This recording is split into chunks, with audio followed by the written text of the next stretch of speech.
What up, everybody?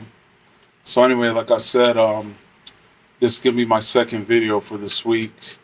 Um, Welcome back, to my listeners. And if you're new, don't forget to hit like and subscribe at the end of the video, and then comment. I forgot to mention on the last video. I like to interact with you guys, so make sure you leave some comments. Um, I wrote a lot of notes for this one because it's kind of a longer one, and I wanted to make sure I didn't forget anything. But hopefully it doesn't turn out too long. But anyways, this is another prison story from SMU one. But this one actually started like when I first got back from my army training, from my army reserve training. My very first job I got was at the Dillard's distribution center in Gilbert, Arizona.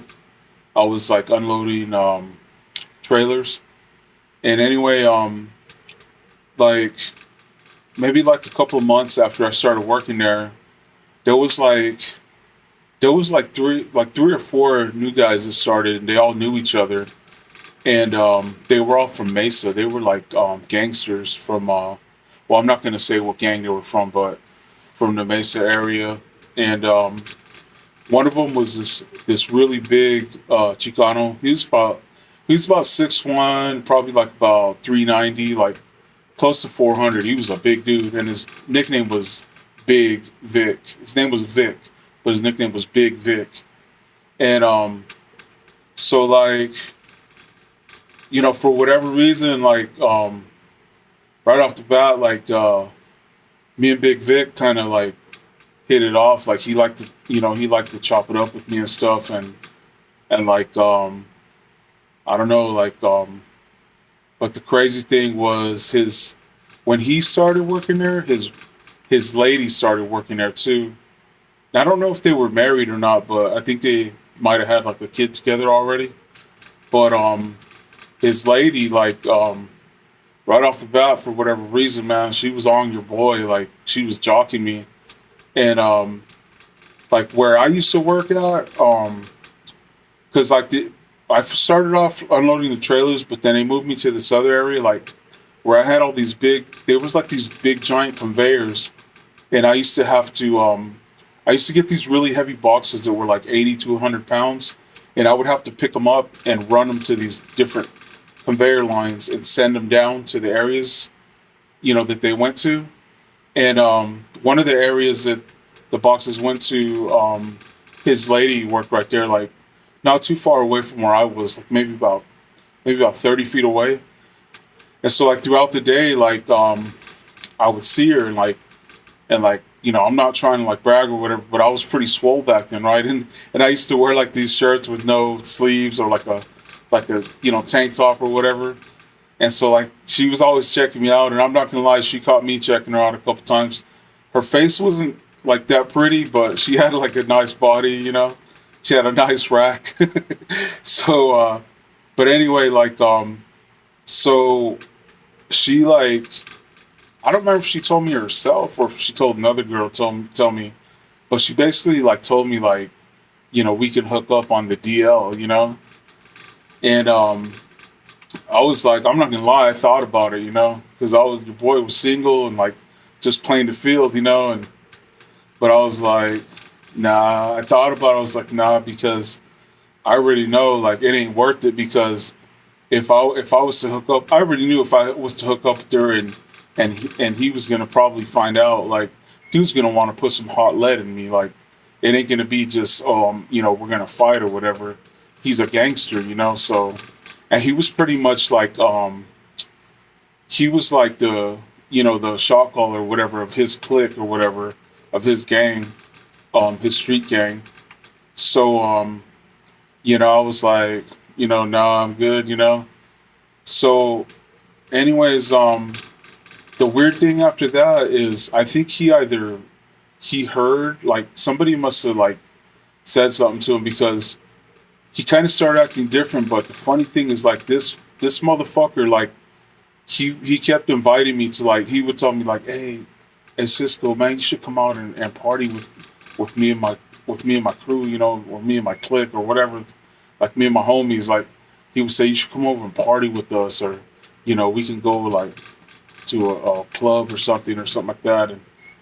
And I already knew what this motherfucker had in mind. Like he wanted to get me over to either to one of their cribs or out somewhere by myself, and then they were gonna jump me. I know that's what he had in mind. My fucking spidey sense was tingling. Like I was like, fuck that. But I just like kept it cool with him. I was like, I would just laugh or be like, nah, like I would just tell him some bullshit like, oh no, I don't really party that much. I just work out, and that's it, and go out with like different chicks or something like that. I don't remember what I told him, but I would just always make up some excuse. But anyway, so like I ended up switching jobs. I ended up going to work at Macy's in their shipping dock. So I worked there for like about a year, and then after that, I started working at DOC. So I hadn't seen or heard from him in all this time. And then when I started working at DOC, like I think it was maybe like about 2 or 3 months into it. One day I seen him in one of the pods, Big Vic. He was there at SMU, and so like he tripped out when he seen me, and I tripped out too, and like, but we kind of like started talking, and like, and I guess everything was cool. Like I guess that was kind of in the past for a little bit. Um, we would like even joke around and stuff whenever I would see him, like, and then like whatever inmates were like in that pod, like we would all joke around and shit, right? And everything was cool until one day I was assigned to Tower 51. That was the tower that was like at the front of SMU, like where all the main entrance, like because there was like I think there was 4 towers or maybe 5, but I know it was like 51, 52, 53, and 54. I don't remember if there was 55, but the only towers that were manned all the time was 51, and then I think the one in the back was 53, and then like there was another tower that would be manned only like it was like the tower over the rec yard, and that one was manned only like whenever we would bring inmates out to the rec yard. You know what I'm saying? But so I'm gonna turn the page in my notes. So, anyways, on this particular day, it was when like a group of visitors was coming in. Like, I'm not gonna lie, like usually main control would call Tower 51, depending on who was working in there, and they'd be like, "Hey, man, there's some good looking females coming through in this group," because obviously, like, the girlfriends and wives coming in to visit their thug ass husbands and boyfriends locked up. So obviously, a lot of them are going to be attractive. Because a lot of women be liking them bad boys. So, anyways, whoever was in main control called me was like, "Hey, there's some good ones in this group or whatever." So I think as the group was coming out, I walked out onto the catwalk, the little thing that goes around the tower where you can walk around on, just to look. I mean, even like it just as a normal thing, like we would usually just walk out to look at the visitors, just see who's coming through or whatever. But anyway, so I'm looking down at this group of visitors, and I recognize Big Vic's old lady. She was coming through in the group.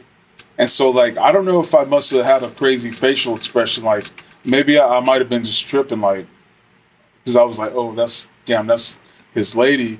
And I don't know why I hadn't even thought about it. I think maybe I had totally forgotten about her. But when I seen her, I was like, I remembered that drama, like, that she had tried to, like, get with me or whatever. And then so, like, she looks up at me. Yeah, she actually looked up at me, up in the tower. And then, like, she said it kind of loud, which I was surprised. She goes, "You need to mind your fucking business." And I was like, "Oh, okay." So I didn't say nothing to her. I just turned around and walked back inside the tower. And then I called my sergeant and I told him what happened. I was like, "Hey, this chick just said this to me. She's the wife or girlfriend of this inmate, Vic. Can't remember his last name. But and then so he's like, okay, just do a report, and then we're gonna talk to her, and just basically let her know like you can't be, basically, misbehaving like that when you come into the prison, right? So so they spoke to her, and I don't remember what the sergeant said. Like basically, like she just said like did she remembered me from where her husband used to work at, and it supposedly that I had tried to get with her. Like she changed the story around. But anyway, so after that, obviously, Big Vic wasn't cool with me anymore. Like, I seen him a couple times, and he just wouldn't even like speak to me. He would just turn around or act like he was busy or something, but he didn't really say nothing to me. Like he didn't talk no shit to me or nothing. He just wouldn't fuck with me no more. Like he wouldn't talk to me no more or whatever, right? So, which was fine with me. I thought that was the end of it. And then about 2 or 3 weeks later, um, I heard from this mutual friend. Like I knew this dude that I had grown up with that was in the same car club as Big Vic. I don't remember what car club it was, but even if I did, I wouldn't say the name. But anyways, like he had called me. Well, actually, no, I ran into him. I ran into him at Walmart, and I remember he looked at me and he was like, "Damn," he goes, "I don't see no marks on your face." I was like, "What you talking about, fool?" And he was like, "Hey, man," he goes, so and so said they got you, man, at a after at this bar, like after like everybody had gotten out, like because of that shit with Big Vic and his old lady. Um, they said they jumped you, and they said they fucked you up real bad and put you in the hospital. And I was like, shit, they didn't get me. And then he was like, but I felt bad because he was saying they jumped some guy that they thought was me, and they fucked him up pretty bad. Like they beat the fuck out of him, and I guess they got some keys, and I guess supposedly they keyed his face, you know, which is I don't know why they did that, but um, maybe I guess because they thought it was me, they were like, to make sure your ass ain't pretty no more. Something, I don't know, man, but yeah, they messed him up really bad. And but yeah, so when I heard that, that shit had me nervous. I'm not gonna lie. So the following day when I went to work to the prison, I talked to SSU, the Special Searches Unit, and I told them, like, hey man, this dude's like trying to get his people on the streets, like to get me, like they think they already got me, like they thought it was me, right? So um, they they went and snatched him up. They pulled him in for an interview, for an interrogation or whatever, and they searched his cell. They tore his cell apart, and I guess they ended up finding some correspondence, like some letters, um, because they were like trying to talk in code, but this dude wasn't that smart, so they cracked his code pretty quick. I guess they were corresponding. Just they said about a cop there at the prison, but the description sounded like me, and they were saying like trying to find out like where I lived and where I kicked it at, and to fuck me up basically, and so like his homies, his partners that did that, they ended up getting snatched up for that assault on that dude, and they ended up getting some years for it, for aggravated assault, and then Big Vic ended up getting moved to SMU too, so I wouldn't have to deal with him anymore, and yeah, I never seen him or heard from him again after that, and I was very thankful of that because that could have ended up pretty badly, like even though I didn't do anything with lady. Just I guess the fact that she wanted to get with me, and he thought, that I wanted to get with her. I guess, but that was another bullet that your boy dodged. But anyways, I hope you guys like that story. Don't forget to hit like and subscribe. And then till the next one, your homie Big Cisco. Peace.